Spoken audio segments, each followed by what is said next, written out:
Hello and welcome back to the Grow Your Path to Wellness podcast. You guys, can you believe that today, not just 8 total, but 8 in the Wellness Advocate interview series? So welcome, Tiera, because you get to be a part of that. Yeah. You're number 8. Thank you. I'm so excited to be here. Thank you guys for having me. Oh, thank you for being here. So regardless of your artistic ability, like we learned from Jenna last week, that you can use some art and creative interventions as a therapeutic tool and just healthy mindset and lifestyle in general. Today, we welcome Tiera Cross to shine a much needed spotlight on the importance of understanding mental health through the lens of Black individuals in America. So Tiera, I know we just said thank you, but all my heart to you. I appreciate you. I told you vulnerably, individually, like, it's not your job to do our work. It's our job to do our work. So thank you for your willingness to give more of yourself. Yeah. Absolutely. I feel like the more expressive I am and the more I share with people, I feel like I'm doing my part to educate those who aren't educated and also doing my part to make those who look like me feel more comfortable. Yeah, absolutely. So, Kelsi, I'm sorry I took over your part. It's okay. So, if you want to ask Tiera and allow her to introduce herself, and we'll go from there. Yeah, so, Tiera, just as whatever you feel like you want to share, just to kind of introduce yourself, give us like a background of not just, it's a wellness, interview, but just can be your professional background or background in wellness and just kind of what led you up until this point where we're talking with you today. Sure, absolutely. So I'm currently a licensed professional counselor. I also have my chemical dependency license. So mainly I see a lot of dual clients. I have a certification in trauma because, as you know, the majority of the United States has experienced some trauma. So I thought that would be very helpful in working with clients on a day-to-day. I'm actually also a Reiki practitioner. I do believe in wellness and I believe in holistic as well as Western medicine. I think you need a little bit of everything sometimes, depending on the client and where they're at and what they're struggling with. I've had some experience with inpatient, outpatient, children, residential, private practice. I've had a little bit of everything. I think that, having well-rounded experience will help you figure out where you really want to be and kind of what's your thing. So I think that has helped me. I've worked with families, I've worked with couples. So I've really enjoyed the chemical dependency population. I think that I will probably forever be a dual counselor at heart. Mm-hmm. I don't know what it is. I love working with that population. And that's where we met, working with that population, entrenched in the criminal justice system. Yeah, my heart will always be there too, with that being kind of my start. So now you're doing private. So right now, I have launched my private practice, but I'm doing it part-time. I do still work full-time for a nonprofit. So I do a lot of community-based with families, couples, and adults. I don't typically see children, but I do see a lot of teens. Okay. Thank you. So I know one of the topics, obviously, that we're here for today is for you to talk about what we need to know as a culture about Black mental health. So can you kind of elaborate more about this? Because I asked you to bring the topic, so this is all you, girl. Oh, yeah, absolutely. I think one of the things that I even still struggle with to this day as being a professional, it does not matter how many degrees you have. It doesn't matter what kind of car you drive.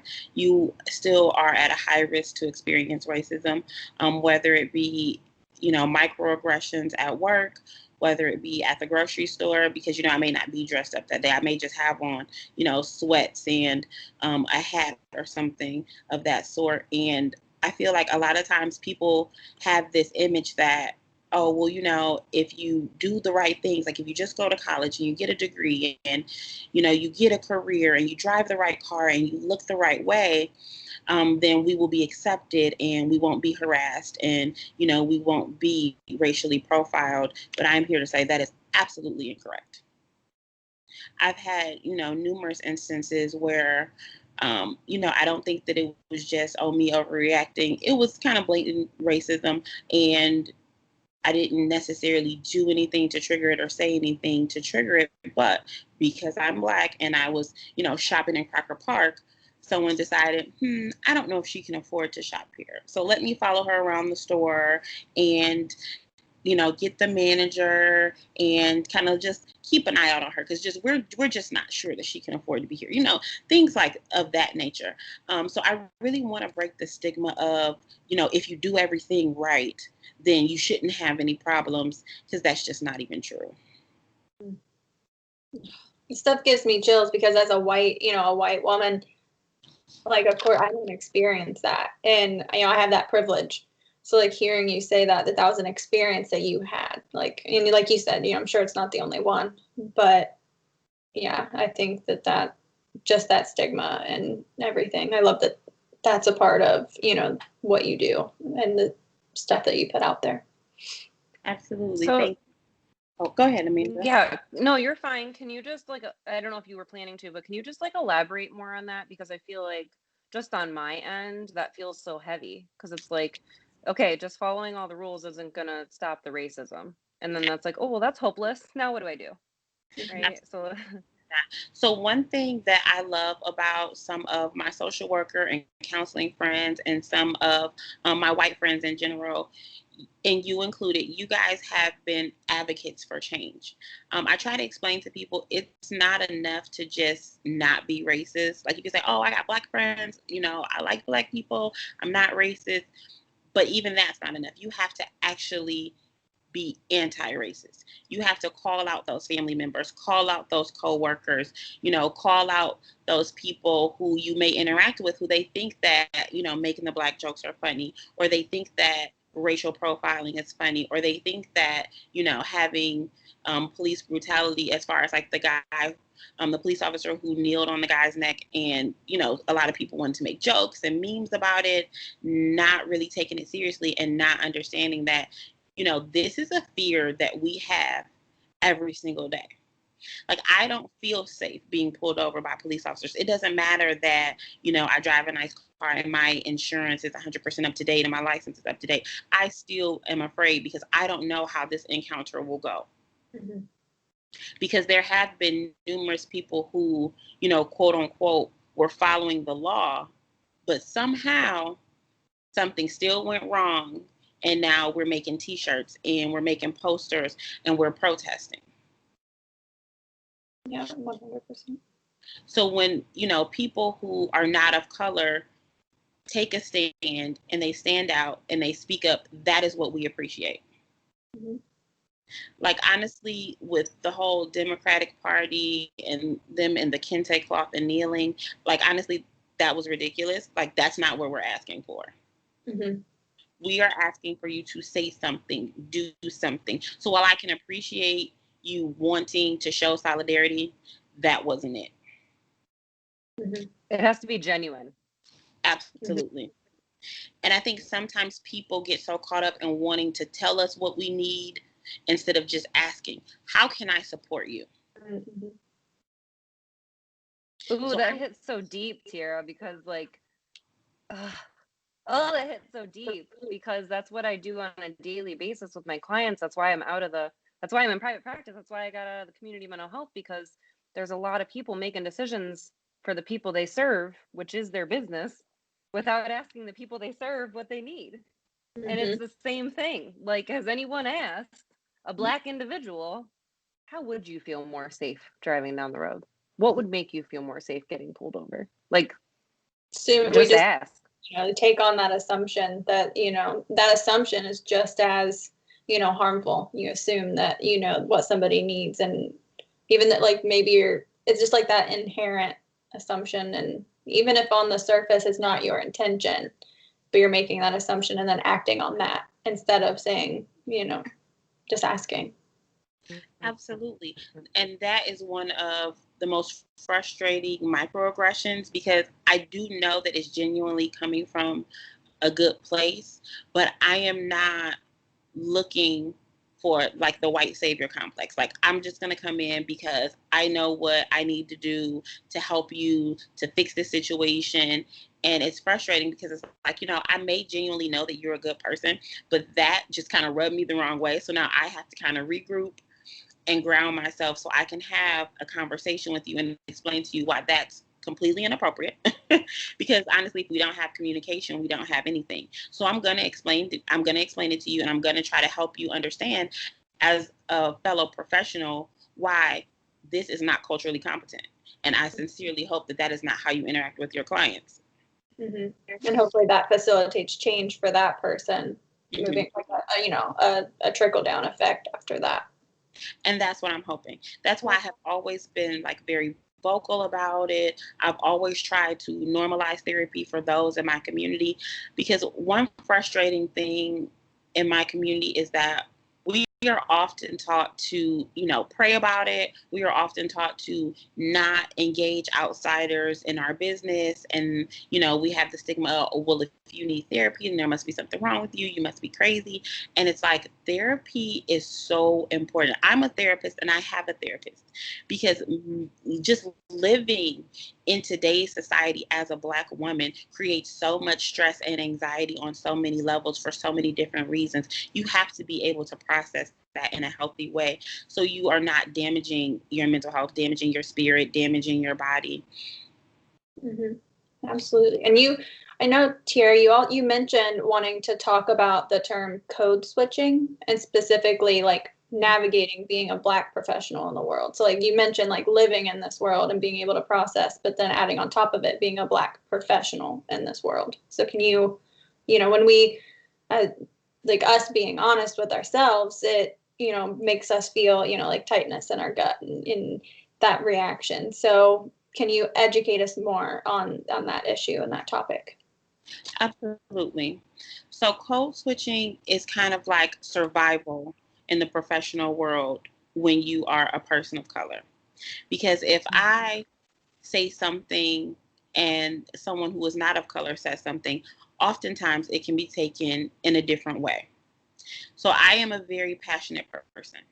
I will always share my ideas, share my thoughts, in staff meetings when they say, if someone has comments or concerns, I will always voice my comments and concerns, because I feel like, change doesn't come from being quiet. But a lot of times when you are very direct and you have very concise communication, if you are a person of color, it is looked at as being aggressive, or it's looked at as being angry, or it's looked at as having an attitude. So when we're in these professional environments, it's like we have to double check and triple check what we're going to say, what we're wearing, what our hair looks like. Because, there has been an ongoing battle of, is Black natural hair actually professional hair? I'm glad that we're at least making some progress in that forefront. So, we're getting less backlash for just wearing our natural hair in its natural state.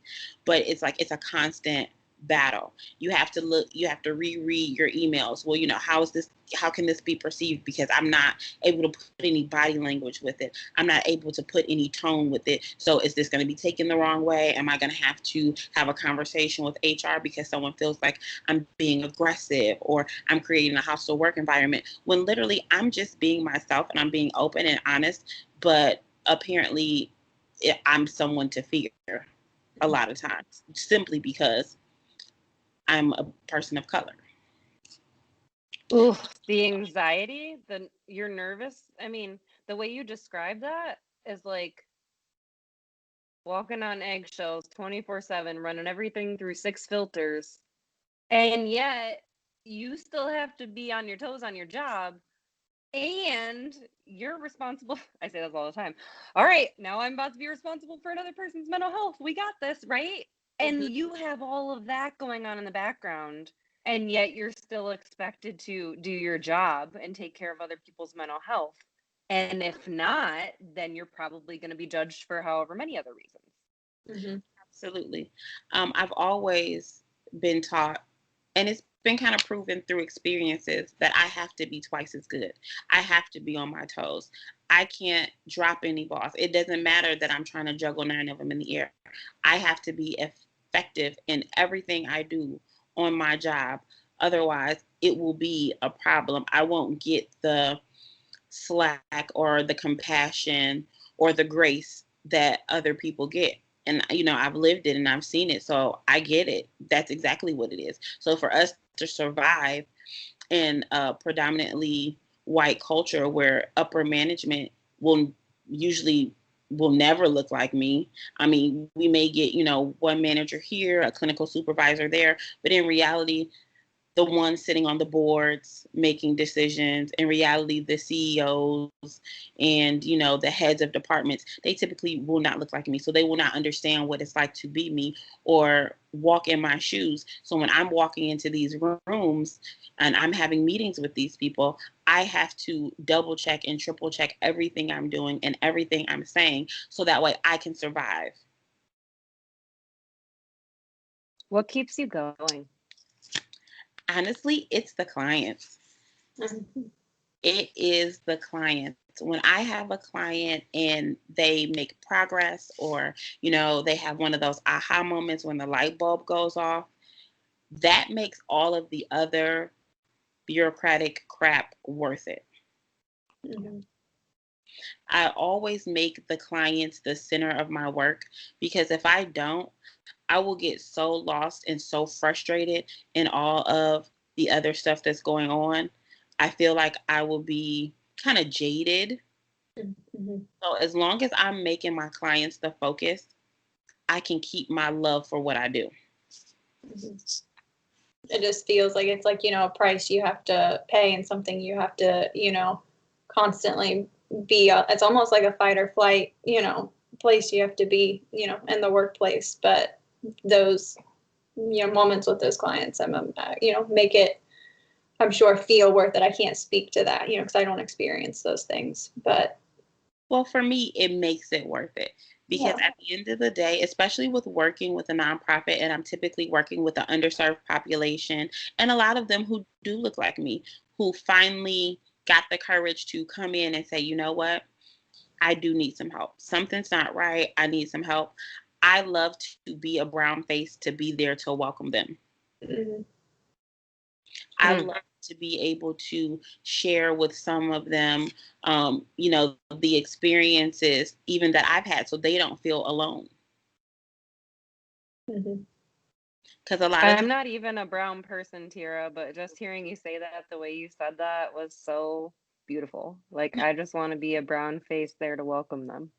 Mm-hmm. And I don't think anyone's ever said it so like beautifully and clearly. Like, I guess I don't, and obviously because of my privilege, I take for granted how most rooms, most stores, most places I walk into, there's familiar faces in the room.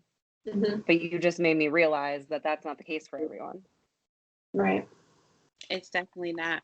And we need that representation. Mm-hmm.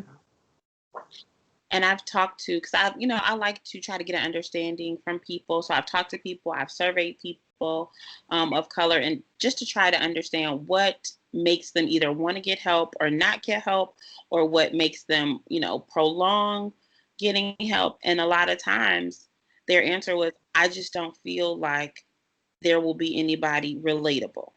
Mm-hmm. I get clients who say, I don't want to have to explain what I mean when I say, I had to code switch today at work and it was frustrating. They're like, I don't want to have to always explain what it's like to be me just for you to understand why I'm coming in and why I feel the way that I feel. Mm-hmm. So that is also part of what keeps me going, because I feel like the more people that I can help, the more education I can spread, the more understanding and grace I can give to clients, it will help them tremendously. Mm-hmm. And it's a beautiful trickle effect, isn't it? Mm-hmm. Then they go home and they start talking to their families and their friends, and they're like, man, you really got to start talking to someone. They'll be talking about you for like a year or two, right? And then finally, like, their friend might come around and be like, what was your therapist's name? Mm-hmm. Yeah. I sincerely hope so. And I try to even be that for the people in my life. Like, it really, really made my day when one of my close friends, she told me, she was like, you know what? I always kind of felt funny about therapy, like, should I, shouldn't I? She was like, but you have really normalized it for me.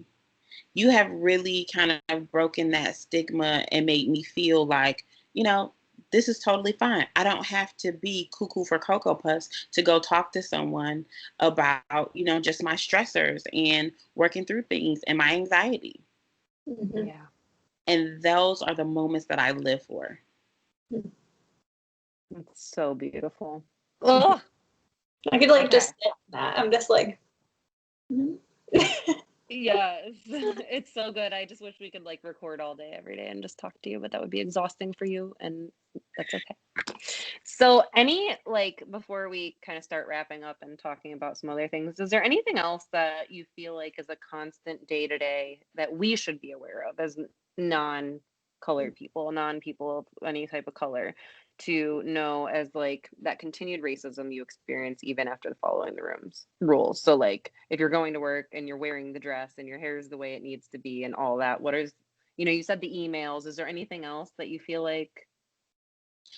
I think that it would just be helpful to be mindful that every day is not a stellar day. And I find that I'm received differently if it's a day where I don't particularly want to see pictures of your children, or I don't particularly want to talk about the weekend, or, pick out online shopping items. Some days I will retreat and I will do what I need to do, but I just don't have the mental space to do anything extra.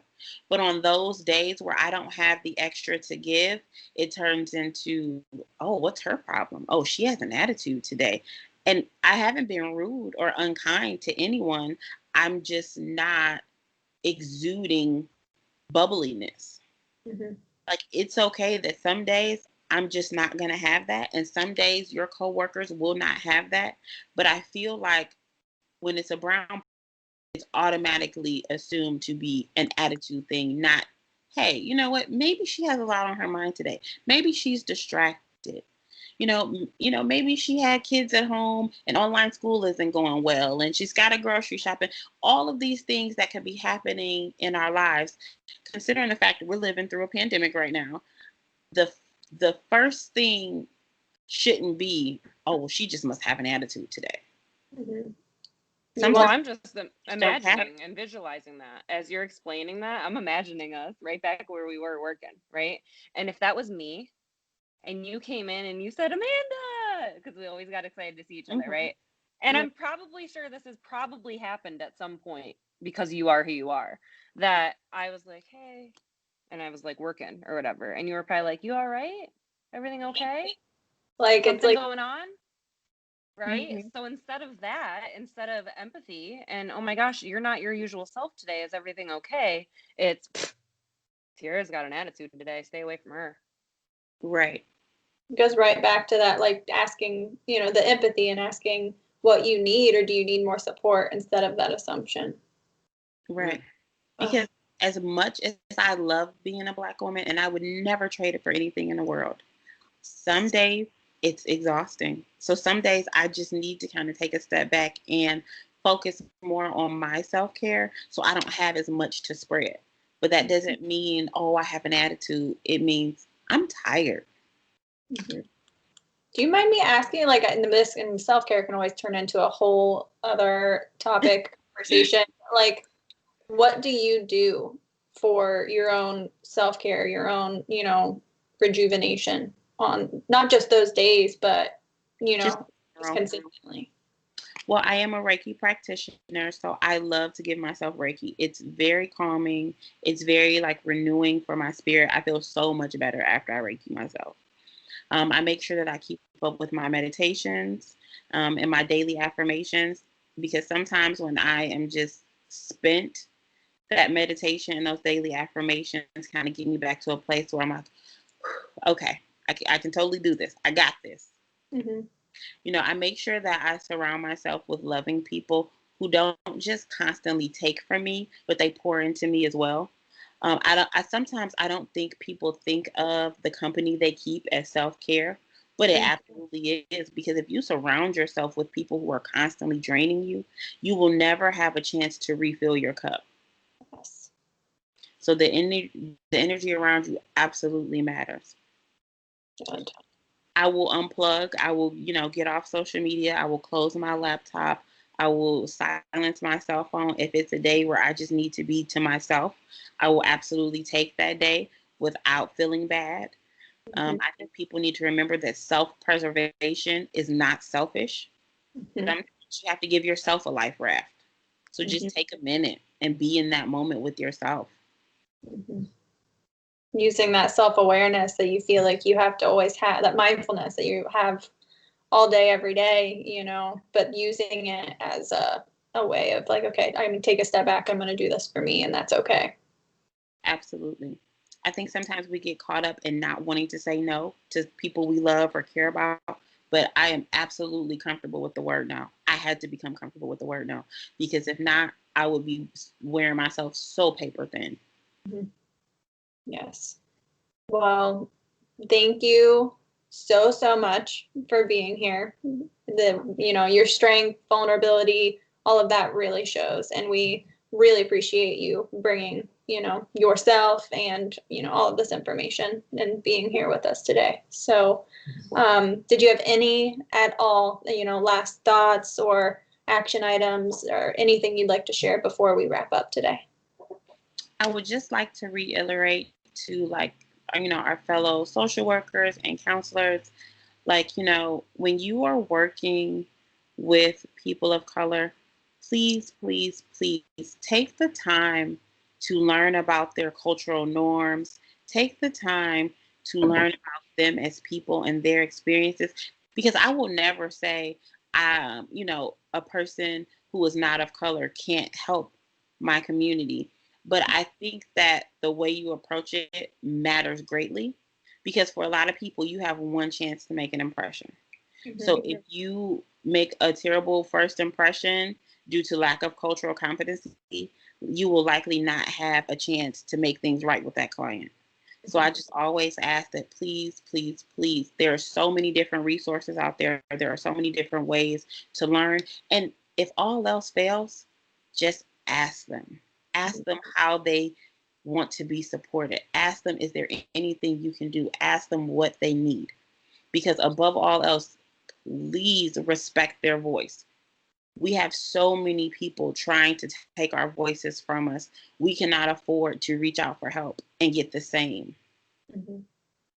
And especially when you have a population of people that feel that their voice doesn't matter and it's being taken away, and then they somehow find the vulnerability and strength to make a call, come see you, even despite everything and their family and all those things. And then now they might not ever go back to therapy for the next 10 years, which I know is each individual's thing, but you might not have just ruined that relationship with you. You might have just really revalidated everything they thought, and, therapy is pointless. Absolutely. That trickle down effect where you can have, a very, empathetic, genuine, positive trickle down effect, or, it's all in, like you said, your approach and with that, with any population, but especially, the population of color, whenever, taking a step back, recognizing our own privilege, and then just simply asking what that person needs. Absolutely. So that is what I will leave you guys with. Okay, so I know I didn't have this planned, but I forgot you're a Reiki practitioner, and then also you do private practice. So do you have a website, or we can link it? Can you maybe if you have like social media or something easily to tell them, and then we'll link it too where they can find you? Absolutely. My site is also the same as my social media handles. So the site is passionprojecthw.com. Okay. It stands for Passion Project Health and Wellness. Oh, I love it. I was like, I love that. And you know what? Because for me, mental health is a passion project. You say it, girl. Okay. Thank you. We will make sure we link that so people can follow you and get services if they need by someone that they feel looks like them and will validate them. Next week, we are going to get together with Mallory Edwards. She is a kindergarten teacher. So we've gone all across the spectrum. Mallory is amazing. She does not have any psychological mental health specific training or education, but she knows the importance and she makes sure it happens in the kids' lives. So that's really exciting. I'm really excited to talk to her next week about that. And so we can really engage in wellness in all ages and do some more prevention rather than putting out fires when they're adults, right? Prevention is so important. That's awesome. Yes, early intervention, prevention. All right, guys. Well, everyone, everybody listening, share with your friends. Be sure to like, comment, and subscribe, so that way you can get updated when, our latest episodes come out. And, so just everybody make sure we keep taking care of ourselves, and we'll see you next week.